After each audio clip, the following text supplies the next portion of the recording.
כבר מראש שאני מסכים עם כל מילה ומילה שאמר פרופסור רוזנמן לפניי, וזו בדיוק הסיבה שבגללה כל מה שצריך זה סטטינים.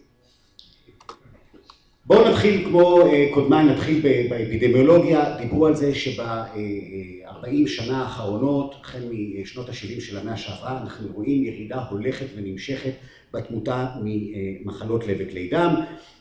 פרופסור רוזנמן הראה את המחקר האמריקאי, זה המחקר הפיני, ויש גם מחקר ניו זילנדי ואחרים, שמראים שחלק גדול מהירידה, כמחצית מהירידה בתמותה, נובעת מטיפול בגורמי סיכון. אבל הפינים הלכו עוד צעד, והם הראו שלדבר על זה שהירידה בתמותה נובעת מירידה בגורמי סיכון, זה כללי מדי.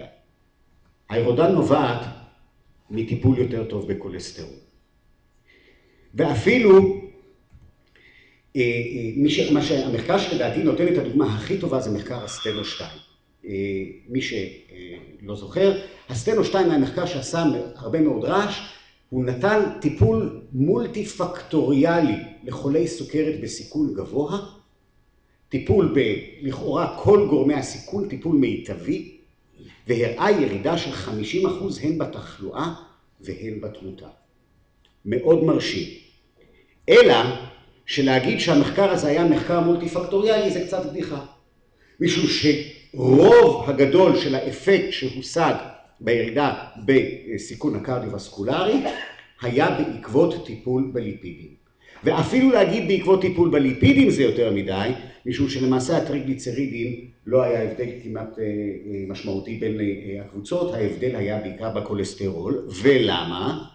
משום שכשמסתכלים איפה היה ההבדל הגדול בטיפול התרופתי בין קבוצת הטיפול המולטי-פקטוריאלי לבין קבוצת הביקורת, האפקט הגדול ביותר היה באחוז, או ההבדל הגדול ביותר היה באחוז החולים שקיבלו סטטינים במהלך הטיפול. אבל דיברו פה לפניי על הרזידואל ריסק, ואפילו כאן אם אמרנו שיש ירידה של 50% בתחלואה ובתמותה, זה אומר שיש 50% רזידואל ריסק. ואת הסלייד הזה כבר ראינו, 50% רזידואל ריסק זה עוד טוב. במחקרי הסטטינים הגדולים אנחנו מדברים על סביבות 70% רזידואל ריסק. אז האם זה אומר שהסטטינים לא מספיקים? לא. קודם כל, את הגרף הזה כבר ראיתם, ואני, כמו שאמר פרופסור רוזנמן, הגרף הזה יורד עד 40. הגרף שמראה את היחס בין LDL לבין הסיכון הקרדיו-וסקולרי. ואנחנו למשל יודעים ממחקר הריברסל שהשתמש בטכניקה של אייבוס, שוודאי מוכרת לכם הרבה יותר מאשר לי, שעל מנת להגיע לעצירה של התקדמות הטרשת אנחנו צריכים להוריד את ה-LDL ב-50%, אם אנחנו רוצים לקבל רגרסיה אנחנו צריכים לרדת יותר מזה. כשמסתכלים על כלל מחקרי האייבוס אנחנו רואים שעל מנת להגיע לעצירה צריך להגיע לסביבות ה-LDL 70, פחות מזה אנחנו כבר מקבלים רגרסיה.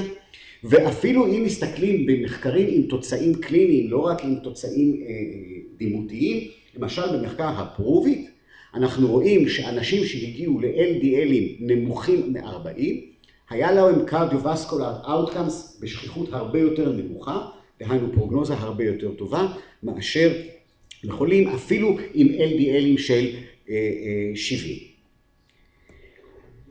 איפה אנחנו עומדים בכל אותם מחקרים שדיברו על residual risk? להזכירכם, אנחנו מדברים על לרדת לסביבות ה-40 LDL ולהוריד את ה-LDL ביותר ב-50%.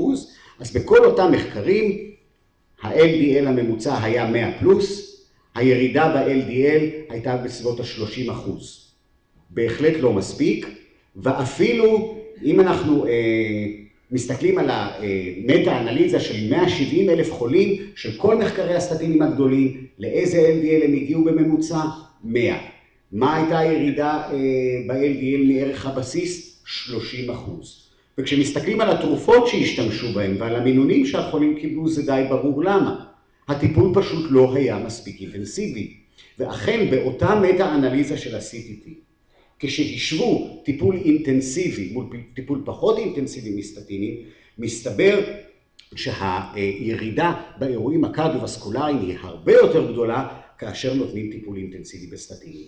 זאת אומרת, התשובה לכל נושא הרזידואל ריסק, התשובה הראשונה היא שהרזידואל ריסק נובע מטיפול לא מספיק אינטנסיבי. אבל האם זו כל התשובה? ודאי שלא. פרופסור הנקין הראה את הסלייד הזה, והוא הראה ובצדק שהירידה בסיכון הקרדיו-וסקולרי היא הרבה יותר גדולה כאשר אנחנו יורדים בערכים גבוהים, למשל בין LDL של 220 ל-190, מאשר כשאנחנו יורדים באותם 30 מיליגרם אחוז, אבל הפעם מ-100 ל-70.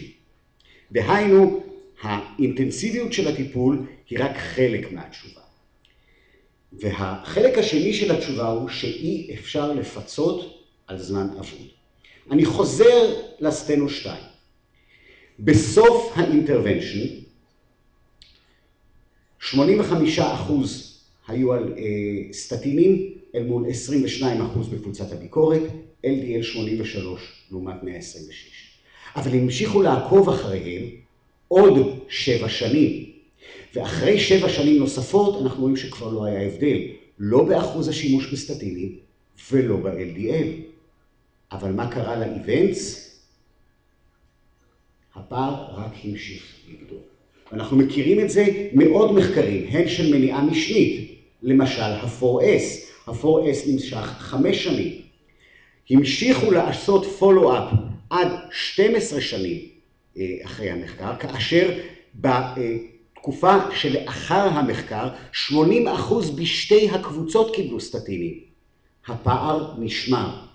מניעה ראשונית, ווסט אוף סקוטלנד סטאדי, נמשך 5 שנים, מעקב של כמעט 16 שנה. עוד פעם, לאחר המחקר 35% בשתי הקבוצות מקבלים סטטינים. הפער נשמר. דהיינו, אנחנו לא יכולים לפצות על זמן אבוד, ואמר פרופסור אוזמן, צריך להתחיל לטפל מוקדם. צריך להתחיל לטפל מוקדם, משום שבסוכרת, וכמו שפרופסור שכטר אמר, סוכרת זה פרוטוטיפ של החולה בסיכון. השעון לסיבוכים המקרו-וסקולריים מתחיל לתקתק הרבה לפני, למשל שהסוכרת הופכת להיות גלויה, ואנחנו רואים את זה בהרבה מחקרים, זו דוגמה אחת, מחקר הדיקוד, שאנחנו רואים שגם בחולים עם מה שאנחנו רואים impaired fasting glucose או מצבים קדם סוכרתיים, הסיכון הקרדיו-וסקולרי גבוה, למשל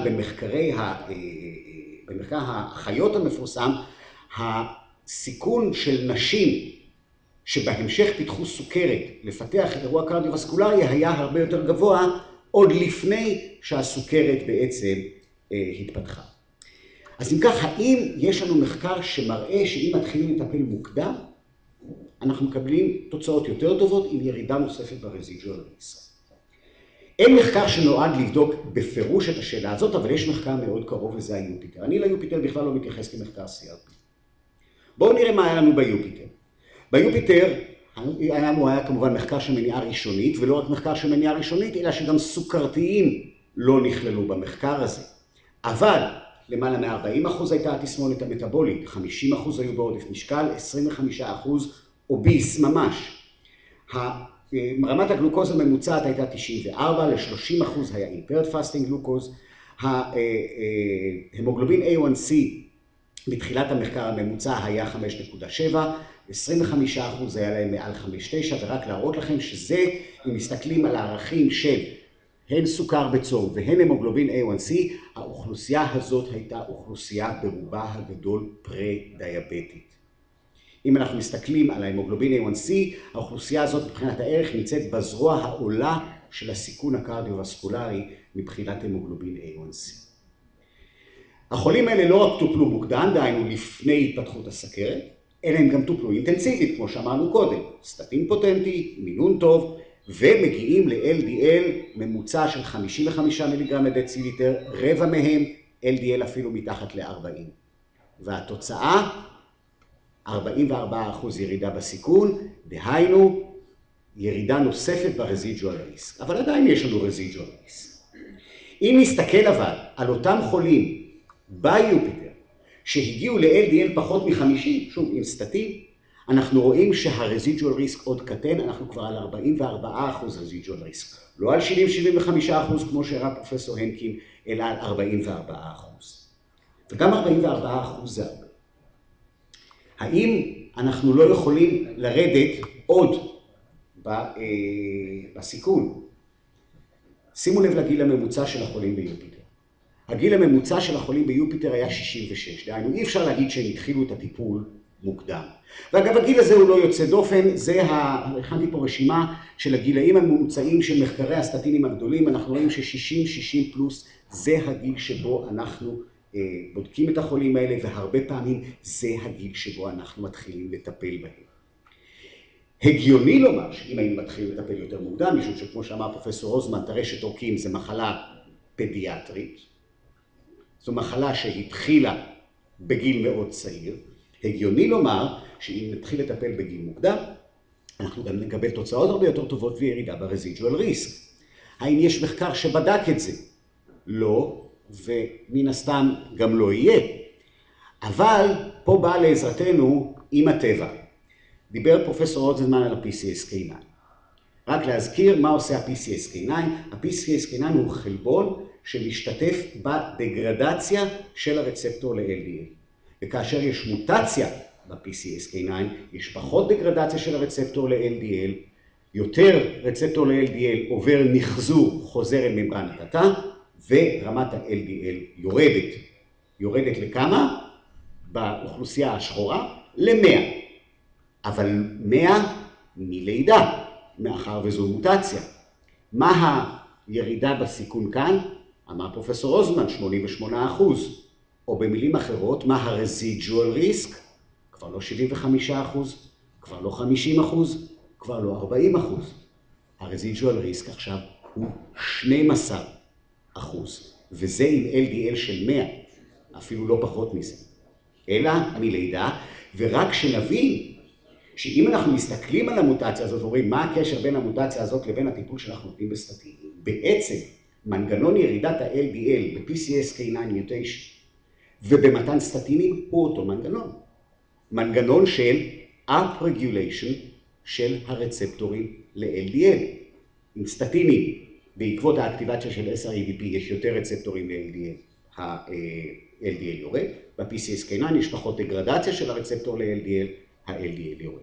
זאת אומרת, יש פה אנלוגיה בעצם בין המוטציה הזאת לבין הטיפול בסטטינים.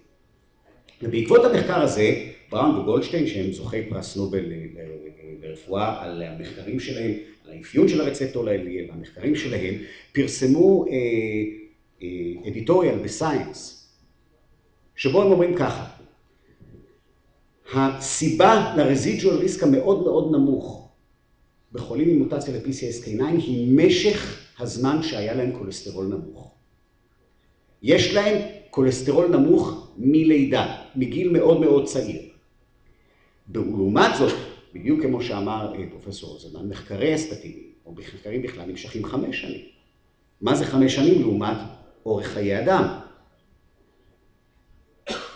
אנחנו צריכים להוריד את ה-LDL לפני שג' ט' מגיע אלינו.